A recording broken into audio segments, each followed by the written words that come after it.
Now that you've seen the basic idea, the parrot method, let's go to what's called the master formula. Now, the parrot method is exact for flat stratified interfaces that can be described by layers. They're kind of complex calculations. Fortunately, we have computers to do them, but they're not very intuitive. And one thing we haven't talked about is the fact that interfaces not only can have Z dependence, but they can also have XY dependence. So you cannot extend the parrot method to understand XY variations in electron density.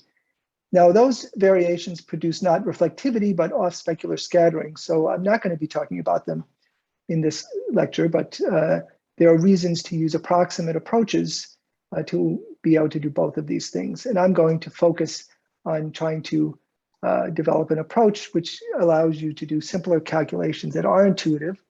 Then you can combine those with calculations like what you do in XMod fit to get exact answers.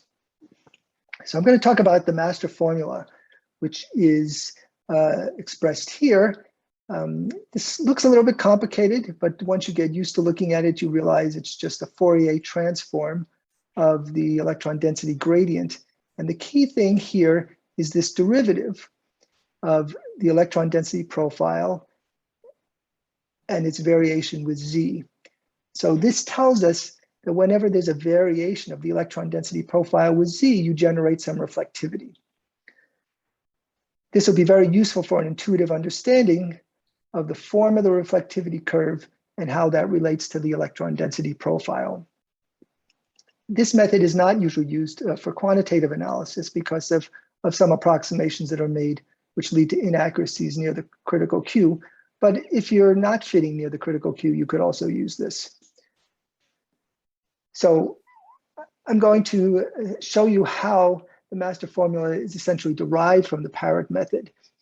And so you'll get some sense of where it's coming from. The parrot result, of course, was just this ratio of these two pieces from that complicated many layer matrix. But all of those components in that matrix M just depend simply on these coefficients of the layers, the Z components of the wave vector of the individual layers.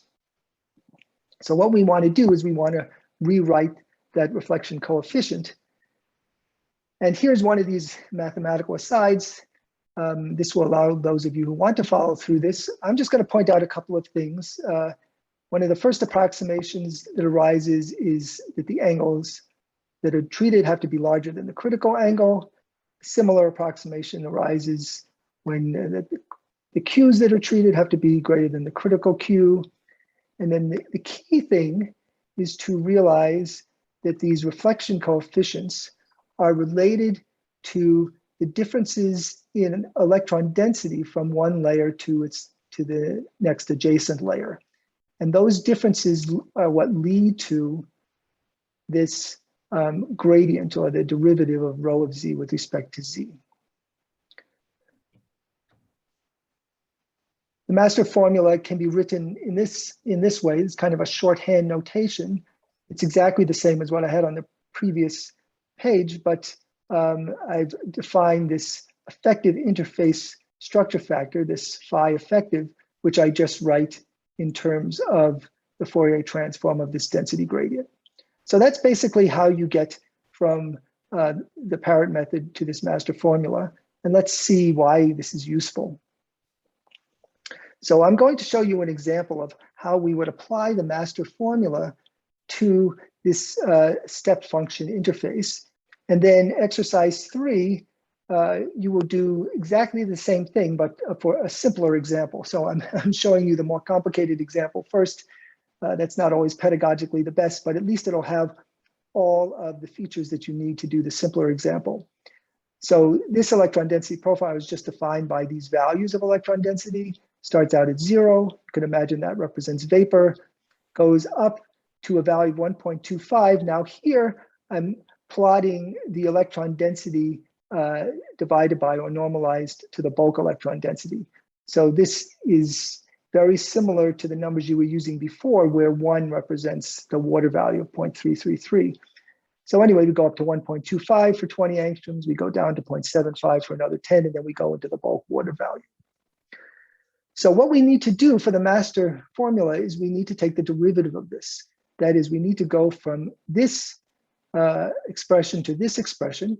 So we have to take the derivatives of these step functions, like this step function. So you have to know that the derivative of a step function is just a delta function, which I've represented by this single line here with a certain height. It has an amplitude of 1.25 because the step function has an amplitude of 1.25, just this value here. Delta of z places that this vertical line here at z equal to 0. The next part of this electron density profile is this step downwards that occurs at z equal to 20 angstroms. So we have represented by a delta function of z minus 20 that places this line here at the 20 angstrom position, where the argument of the delta function is 0, just z equal to 20. And it has an amplitude of 0.5 because we've gone down, that is, we've gone from here from 1.25 down to 0.75. And then likewise, in a similar way, we have a step up. So that gives us this positive delta function here. It has an amplitude of 0.25, and it's located at 30 angstroms. So we write it as delta of z minus 30. Okay, so now we have the derivative. And the next thing we have to do is we have to take the Fourier transform of that derivative in order to evaluate R over RF. And just a little bit of math here for those of you who need a reminder. If you take an integral over all space of a delta function, delta of z minus a of any function, but specifically we're choosing this e to the plus iqzz, the way you evaluate that is it's just the value of this function when z is equal to a. So that's all I've got here. I've got e to the plus iqza. And so let's just look at this one for a moment. That corresponds to this term here. When I take the Fourier transform of that term, I just evaluate the e to the plus iqzz when z is equal to 20. That's the a here is 20, so then I get the exponent of I 20 times qz. And of course, we keep the amplitude of a half there. And that's how all these terms are derived. So now we have the expression for the reflectivity divided by the Fresnel reflectivity, but it's still not very intuitive. So we need to do a little bit more algebra here. And so I'm going to take, this is just the expression from the previous slide.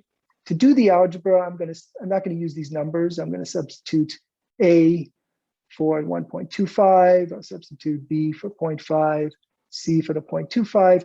And then for these positions, I'll substitute D1 and D2 here. If you go here, you can see that D1 is the 20 angstrom distance from the topmost interface, internal interface to the next one. And D2 is the position of the next one. So I have D2 here. Okay, anyway, that's just to make things a little bit simpler for me. We just have to evaluate the modulus squared of this expression. Again, I'm sure many of you know this, but to evaluate the modulus squared, you take the expression itself here, you multiply it by its complex conjugate, and we do that just by substituting minus I everywhere an I appears. And then when you multiply that out, I'm giving you another little math reminder here. When you do the multiplication, you'll get expressions that look like this, e to the ix and e to the minus ix, and those sum to 2 cosine x. And so what we have here, although this expression looks a little complicated, it has a very simple message. So we have a reflection from this interface. We have a reflection from this interface, and we have a reflection from this interface. You might say to me, well, don't I have a reflection from all the places along here? And the answer is no, because the master formula tells you that you won't generate reflectivity unless the electron density profile changes with Z. In this simple profile, it only changes at 3 places, at the A interface, the B interface, and the C interface. The A interface, you have a contribution just from that, which is an A squared, a contribution just from the B, and a contribution just from the C. But more importantly, you have this contribution, which comes from both A and B. So what's happening here? Here we have a wave that's coming out, and here we have another wave that's coming out. And when they get into your detector, they interfere coherently. And that generates this term, this AB times this cosine term. You have the same thing, an interference that occurs between X-rays reflected from the AC as well as from the BC. So this gives you a simple way of thinking about what happens when you have multiple layers. Basically, each internal interface will generate a reflection, and reflections from each pair of internal interfaces interfere with each other, and that generates these interference oscillations, in this case, this cosine dq type of terms.